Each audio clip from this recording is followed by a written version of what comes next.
We're delighted to have Governor Chris Gregoire with us here today to speak to us and share some thoughts. Now I'd like to take this opportunity to share a special announcement from one of our sponsors.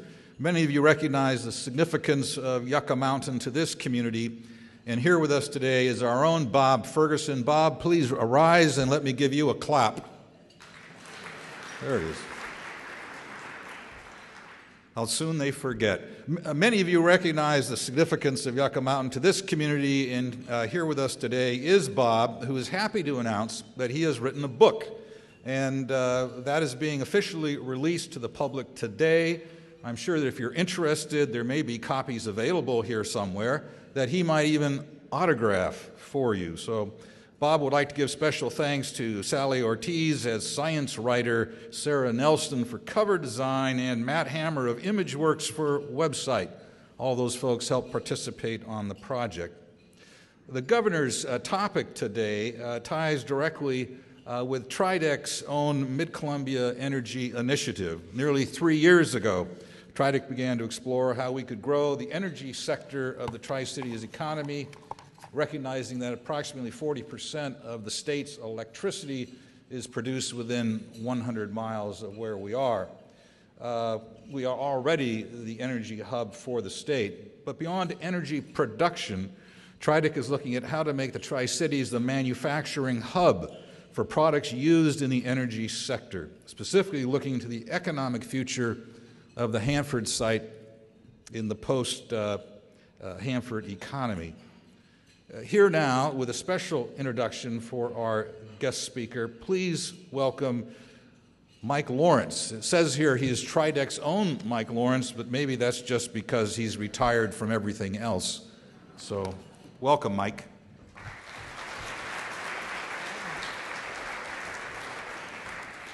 Thank you very much. You know, it seems to me that in December of this year, when Governor Chris Gregoire steps down as governor, she will have achieved two distinctions of particular interest and value to this community. The first is, I would argue that there are only two governors in our history that have had such a detailed knowledge of Hanford and the goings-on there, Chris Gregoire being one, the other being Governor Dixie Lee Ray. And of course, Dixie got it from being my boss and Bob Ferguson's boss at the Atomic Energy Commission, where she was chairman. But that takes a very special, detailed knowledge and interest in the goings-on at Hanford, but also in our community. So I think we're very fortunate to have someone that familiar with Hanford in Olympia.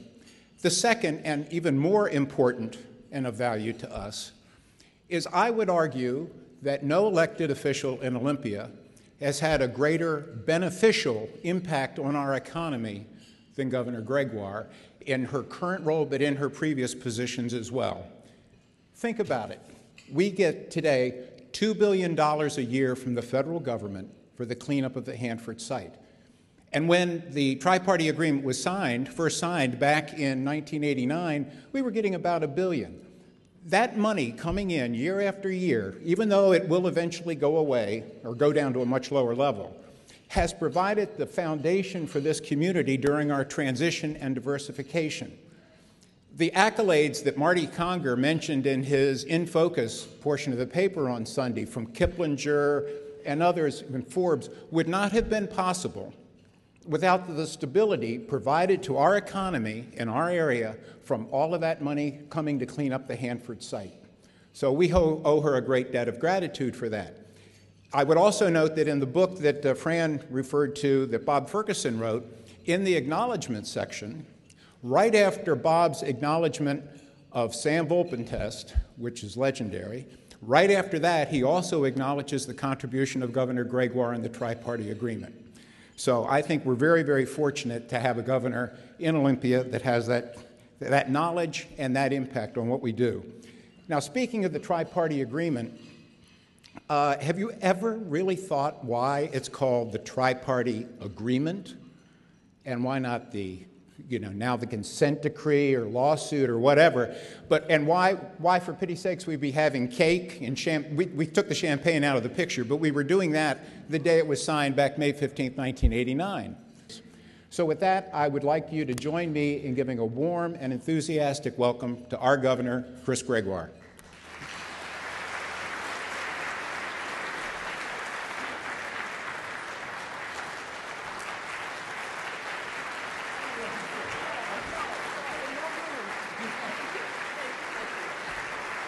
Thank you, everyone. Well, good afternoon, everyone, and thank you, Mike. When I was told Mike was given prepared marks that he had thrown out, I thought I was going to revisit the broom, but thank goodness you left the broom back at the office, Mike. But, Mike, did you see in that picture how much younger you are? I noticed how much younger I am. It's great to be back in the Tri-Cities, and I was here just a month ago to celebrate something very important to this area, and that was a major achievement, frankly, for every Washingtonian, and that is our near completion of a statewide broadband network. When we came into office, we believed that with respect to the entire state, we want to learn, we want to do business, we've got to have that access. So today, 99% of Washingtonians have access to high-speed internet, making us the most wired state in the nation. And you provided much of that leadership. So thank you and congratulations. And frankly, I see this as an important an issue as when electricity came along. So just to put it in perspective, I am very pleased that we were able to get that done. I just this morning took a tour of the partially completed waste treatment plant at Hanford, and that probably will be the last time as governor that I visit the facility and take a tour. This region, and of course Hanford, has been such a big part of my work. As an assistant attorney general, I actually began working on Hanford-related issues because of the shroud of secrecy, frankly, that was put over the site. And then, of course, as ecology director, working with Mike to achieve the tri-party agreement as attorney general to enforce it and make sure that we could go forward, and then again, of course, for the last 7.5 years as governor. In November, I'm going to change my title. I'm going to be a first-time grandma. A little baby girl will be born to our daughter, Courtney, and my son-in-law, Scott, who have moved home from Washington, D.C. I will very proudly, just like I have governor, but I will proudly wear that title, and I'm looking forward to bringing her over here to camp and to swim on the Columbia, and maybe one day she'll grow up and be a scientist, be a part of this community and its great future. If one area in Washington State offers a bright future for scientists and engineers in fields from nuclear cleanup to renewable energy to health sciences, well, this is the place, and Bob knows that well, and I can't tell you how much I'm looking forward to your book. I truly believe there is an amazing future here for the people of this community, particularly in fields related to STEM. So today, what I'd like, if I could, because I don't know that I will be here again in this capacity, is talk to you a little bit about Hanford. It is a large part of a shared legacy of everyone in this room and some not in this room, Sam, by way of example. And certainly a big part of Washington State's economic future. What I have experienced in working on Hanford issues is it's the issue of the day. It's the crisis of the day. It's the moment, whatever challenge that we have of the day. And they're there always, and they're often, unfortunately, but they are. But so what I'd like to ask of each of you is, rather than focus on that today, I'll be happy to answer any questions you might have. Rather, I'd like to take a moment and reflect. Hanford, with all of its challenges and risks to the future of our state, is here today because of our parents and our grandparents who stood up and did what they had to do, and the truth of the matter is they did it well. They won. Their challenge was a world war, and that they did proudly. And part of that war effort, of course, was the Manhattan Project to develop the atomic bomb, something that they believed they were in a race to achieve. Hanford was an essential part of it, and Hanford embodies all the qualities of our greatest generation: genius, innovation, sacrifice. Just one example of the genius is the fact that in little more than a year, our parents and grandparents built the world's first large nuclear reactor, the B reactor, right here at Hanford. Can you imagine? When you go out there to visit it, if you haven't, it's overwhelming to think that all of that could have been done in just over a year. Too few people really know about the myriad of innovations, if we want to talk about innovation, that has come out of Hanford.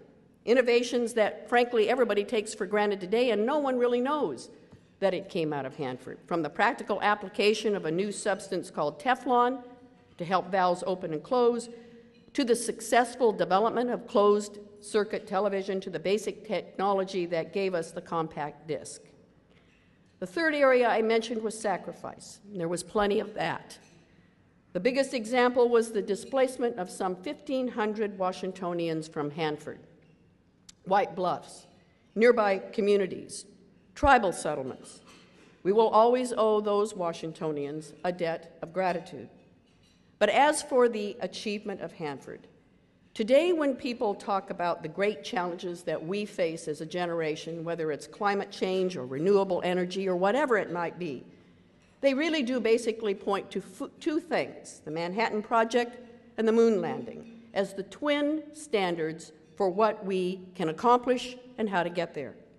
The truth is, the story of Hanford is the story of genius and innovation and sacrifice, the story of one technological first after another, and that story needs to be told not just to this generation, but for generations to come.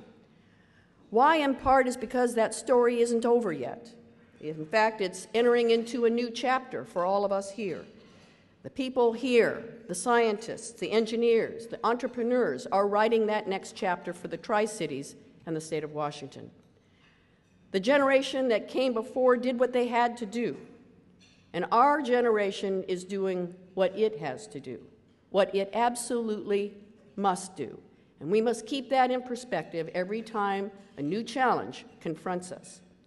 We are cleaning up a huge mess, the most contaminated nuclear site in the United States, and Hanford represents 2/3 of the nation's high-level radioactive waste, a threat to our Columbia River, to our environment, in ways that can be measured only in tens of thousands of years.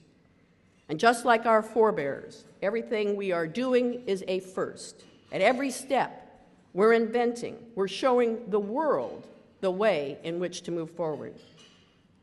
It did begin in 1989 with the signing of the Tri-Party Agreement. The three parties, EPA, the Department of Energy, and the state of Washington, and its goal was to clean up the Hanford Reservation, and that facility agreement and consent decree, I stand before you today without any doubt in my mind, would not have happened without the courage of Mike Lawrence. There is no way he got support from Washington, D.C., to be perfectly blunt, and we knew it. But Mike stood tall, he believed in the community, he knew what we could do, and so today I forever am indebted to you for your courage, your values, your ethics. Mike, you did a fantastic job, and we all owe you a debt of gratitude. Thank you.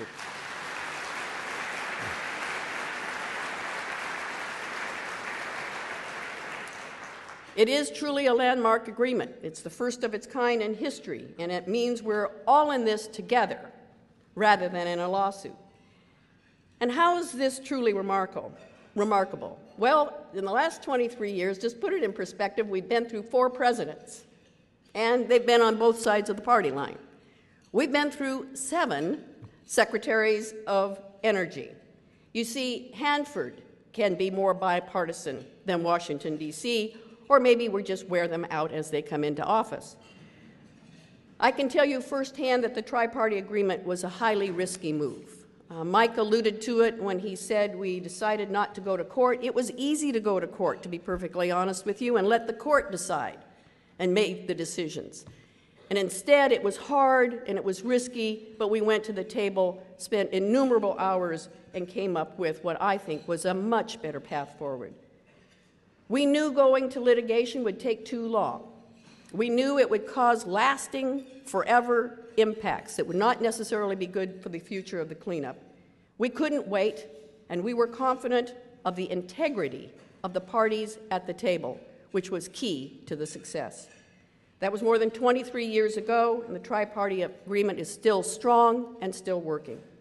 Yes, we have had serious disagreements and problems along the way, Some of it over federal funding, some of it over ways to proceed. But the fact of the matter is we have solved them, and we have solved them because we set the tone in the tri-party negotiations of it's a partnership and let's work together. We together have changed a shroud of secrecy and absolute federal control to a culture of transparency, collaboration, and partnership. Remember, it wasn't until the 1980s that the state of Washington even had access to information that told us just how serious the potential problems might be. And I think it's nothing short of remarkable, as a lawyer and attorney general of 3 terms, that in over those 23 years, we have only gone to court once. And then we settled it out of court. And out of that came the consent decree of 2010 to reset deadlines, parameters for emptying the waste storage tanks, and the end result was yet another step forward of a sound agreement consistent with the tri-party agreement. Right now, we're talking with Secretary Chu to make sure that there's funding, that there's technical changes that need to be made and will be made, that it has to be done right, that it has to be done safely. I had a very lengthy conversation with Secretary Chu last Friday. I am encouraged by the fact that he now has this as his #1 priority as Secretary of Energy. And believe me, this site and the challenges here deserve that priority. His personal commitment, he spends no less than 10 hours per week with his set of experts that he has put together. And 3, access to the world's experts, because what he's done is brought together people who either are the world expert or are one telephone call away because they know the world's expert. I think this community should be heartened by that priority, by that commitment, and by that level of expertise that's being brought to bear. This is a continuation of the partnership. I think we're lucky to have Secretary Chu with that commitment, but we're also lucky to have him and his expertise being brought to the solutions. While this is the most recent problem, we need to continue to innovate, think creatively, understand that we are doing firsts all the time out there. It is one big problem after another, and none of the parties can ever forget this is very, very hard. What we are doing has never been done before, and certainly not on this scale. And always the big question, one that we must answer every step of the way, is how do we make sure that we get the right technical solutions that will keep our people safe and clean up the Hanford Reservation? And put it another way, really what is the acceptable risk to move forward and get the job done timely while protecting our environment? Despite all those challenges, reflect for a moment on what has been accomplished. And make no mistake, a lot has been done. We've removed all pumpable liquids from vulnerable tanks and emptied 7 of them. We've moved all spent fuel to dry storage. We've stabilized and shipped out of state 20 tons of plutonium-tainted materials. We are actively and successfully pumping and treating contaminated groundwater. That groundwater work really is in large part due to the boost that we got of $2 billion at Hanford from the Recovery and Reinvestment Act. Again, I thank Senator Patty Murray for her work. I'm grateful for that help because it has given us jobs at a time that we needed them, but it has moved the groundwater issue forward in exponential speed compared to what we would otherwise have been accomplished. It needed it. We cannot contaminate the Columbia River. We've cleaned up more than half the waste sites, demolished nearly half of the facilities. We've removed 10 million tons of soil and debris from near the river. We've cocooned nearly 9 reactors, with the exception, of course, of the B reactor. That was our first full-scale plutonium-making reactor in the world, and we're working, as we should, to make this icon of technological achievement into a national monument. Now, there's a story that needs to be told again and again and again. So I applaud you and the extraordinary work that's gone on to preserve and give ordinary Americans a way to learn about and appreciate what our forebears built. I came here about a year ago to visit Delta High School. The students asked why they couldn't go out and see the B reactor. I said, I have no idea why. And they said, well, it's because we're under 18. I said, you should be going out there because you are under 18, to learn, to understand, to appreciate, to respect. Now it's open. Delta High School students were the first to go out there. We're going to expand it statewide. That's as it should be. In my opinion, at the end of the day, after 23 years, without that agreement, that tri-party agreement, we would not be where we are today. That's the test, and it meets the test. We wouldn't be working together to make the flexible, difficult choices and decisions. We would be in court all the time. Last I checked, that doesn't necessarily get much done. And I don't mind telling you, my personal role and the relationships that were established from that remains one of the highlights of my career. So my fondness for you and respect for you continues every single day, Mike. One, I hope, a story that I can tell my granddaughter once she's old enough to understand, because it's my granddaughter and her generation really do need to understand, because it's they who will need to take the baton and complete the work that we began in 1989. So there you have it, the big picture of Hanford. A story that maybe I didn't need to tell you, but I wanted to remind you. It is a story that needs to be told to every American, and it's our job to make that happen. But behind that even bigger picture now is, what do we do for the future? And the heart of it is the highly educated, talented people of the Tri-Cities, along with the world-renowned Pacific Northwest National Lab and the Columbia Generating Station. Also at the heart of the Tri-Cities campus is our Washington State University and Columbia Basin College, to feed this region with the engineering and computer science grads that we're going to need, the men and women who grew up here and are not going to leave because they see a great future and want those jobs. Those are the opportunities that you're providing them, and this is the future of this area. Take nuclear cleanup technology alone. Technology already developed or still in the heads of brilliant scientists and engineers. We know that cutting-edge knowledge and methods born here at Hanford are already being used at Sellafield in England, to name just one. We know that what we've learned and what we've done here at Hanford is already helping the Japanese deal with its recent nuclear disaster. We know that there will be opportunities to help other nations clean up their nuclear legacies. Europe, Russia, China. Here, the world-renowned Pacific Northwest National Lab is doing basic and applied research on everything from treating breast cancer to modernizing our electricity grid, to producing hydrogen for fuel cells, to cybersecurity and terrorism prevention. We have big, real-world opportunities here in the Tri-Cities, and we have the people, the brains, the capacity to grab and to run with each of those opportunities. Here's just one of them, and that is the possible siting of the small modular nuclear reactor at Hanford. I can't imagine a better site, and it will contribute to the cleanup at Hanford.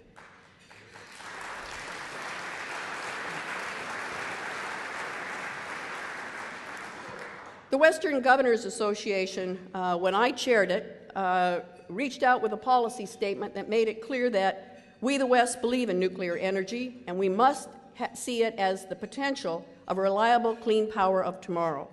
I see no reason whatsoever why Hanford cannot lead the way, as it has led historically, in adopting and perfecting the use of modular reactors as a source of reliable and clean power.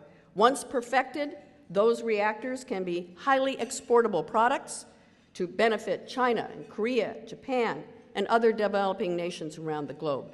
That's the kind of future that you are here to do in the Tri-Cities. Before I close, I do want to, however, leave you with a couple of challenges that I see facing Hanford and the region. The first, of course, is the federal support to fulfill the commitment to Hanford. We cannot allow them to waver in any way, shape, or form. We have to have the same tenacity that our forebears did when they won that world war with the help of Tri-Cities. We let no one forget. We let them know we expect them to finish what they need to do here. We all know that no matter who gets elected in November at the national level, funding is going to be a challenge. Whatever your politics, I hope you will make the obvious case for Hanford and its funding. It is this generation's moral obligation and call to clean up Hanford, just as our forebears built it. And federal funding for Hanford creates good jobs now, good jobs for the economy of the future. But given what you've achieved so far, I don't think I need to make that argument to you, but we collectively need to make that argument in Washington, D.C. The second challenge is, where are we going to send our high-level radioactive waste once we've encased it, glassified it in the cylinders? Yucca Mountain may not be back soon. Regardless, the federal government needs to find the will and the money to create a viable, disposable alternative. We cannot afford a situation in which we've done our work to clean up the largest nuclear site in the nation only to be told there is no place to store that carefully processed waste. Again, whatever your politics, I hope you will join in pressuring to find this solution. The future of the region depends on it. We cannot and we must not fail. We must be secure in the long-term safety and the security of the people and the Columbia River, and we will. I have one last personal challenge that I want to share with you today. While we're having a stoppage in our work at the waste treatment plant, and we've got technical challenges and funding challenges, I informed Secretary Chu on Friday, this is my priority, that by the time I leave office, I pass the baton to my successor with this starting back up on a path to move forward with no more stops, get the job done. The people of Tri-Cities in the state of Washington deserve it. He knows my tenacity. He said he wants to make it happen by working with me. So that's my personal challenge in working with you to get that done over the next couple of months. So thank you for inviting me today. Thank you for caring about the legacy and the promise of Hanford as much as I do. I make my home on the west side of the mountains. I haven't always, but I do now. But some of my biggest personal and professional challenges are some of my most memorable successes, and they come right here in the Tri-Cities. They are not only the work that we've done together at Hanford, but it's WSU Tri-Cities. It's what we've done in the Cancer Center. It's what we did together to create the Wine Center. It's what we've done together to ensure water for fish, for business, for humans, for agriculture. It's much, much more. So the story of this region is unique. It needs to be told to everyone, even in Washington, which is the most innovative state in the nation. This community is one of the most innovative communities in the state. There's little doubt in my mind that in the years to come, great things will come out of this region to benefit not just our state, but our world. Think, my friends of Tri-Cities, what a legacy you can leave to the world. We're up to it. I look forward to seeing it. I look forward to applauding what you do here in the Tri-Cities. Thank you all very much.